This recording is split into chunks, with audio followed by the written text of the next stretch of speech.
আওয়ামী লীগকে ক্ষমার প্রসঙ্গে বক্তব্য দিয়েছেন জামায়াতের আমির ডক্টর শফিকুর রহমান। গেল 15 বছরের নির্যাতনের ঘটনায় আওয়ামী লীগকে ক্ষমা প্রসঙ্গে নিজেদের অবস্থান স্পষ্ট করেছে জামাত ইসলাম। দলটির আমির ডক্টর শফিকুর রহমান বলেছেন, আমরা প্রতিশোধ নেব না বলছি, তার মানে হচ্ছে আমরা আইন হাতে তুলে নেব না। তবে আওয়ামী লীগের 15 বছরের নির্যাতন আর গণহত্যার বিচার অবশ্যই হবে।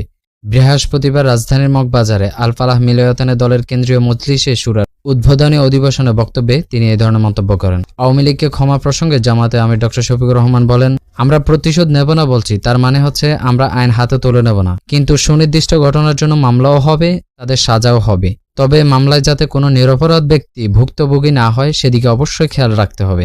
তিনি আরও বলেন, ছাত্র জনতার বিপ্লবের সময় তৎকালীন সরকার যা করেছিল তা সুস্পষ্ট গণহত্যা। কেবল ক্ষমতায় টিকে থাকার জন্য তারা এই ধরনের কাজ করেছে। লাশ, গুম, খুন, হত্যা এগুলো আশুলিয়ার ঘটনার দ্বারাই প্রমাণিত। এই গণহত্যা যারা চালিয়েছে তাদের অবশ্য বিচার আওতায় আনতে হবে। ক্ষমতাসীন আওয়ামী লীগ সম্পর্কে তিনি আরও বলেন, আমাদের উপর নানাভাবে জুলুম, অত্যাচার, নির্যাতন করা হয়েছে। ছাত্র জনতার আন্দোলনে দিশাহারা হয়ে ক্ষমতাসীন আওয়ামী লীগ জামাতে ইসলামী ও শিবিরকে নিষিদ্ধ পর্যন্ত করেছে।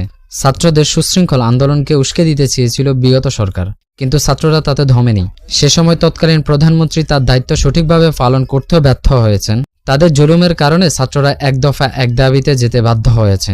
ফলে তাদের সঙ্গে সহমত পোষণ করেছে এদেশের আমজনতা, কৃষক, শ্রমিক, শিক্ষক, ডাক্তার এবং বিরোধী দলের রাজনৈতিক ব্যক্তিগণ। তিনি আরও বলেন, মিথ্যা মামলা ও মিথ্যা সাক্ষ্যের মাধ্যমে জামায়াতের অসংখ্য নেতাকে ফাঁসি দেওয়া হয়েছে এবং জেল কাটানো হয়েছে। আমাদের নেতাকর্মীদেরকে জেল জুলুম দেওয়া হয়েছে, গুম, খুন, হত্যা করা হয়েছে। আয়নাগরের মতো জঘন্য জায়গায়ও আটকে রাখা হয়েছে।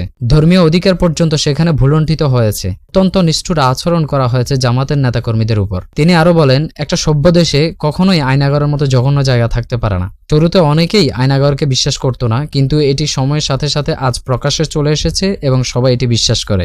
শুধু জামাত ইসলামী নয়, বিএনপি সহ বিভিন্ন বিরোধী রাজনৈতিক দলের নেতাকর্মীদেরকে এভাবে একের পর এক নির্যাতন এবং অত্যাচার করা হয়েছে। শেখ হাসিনা চিরকাল ঢাকার ক্ষমতায় থাকবে না সেটা সে জানে, কিন্তু এত তাড়াতাড়ি তার পতন আসবে এটা সে কখনোই কল্পনাই করতে পারেনি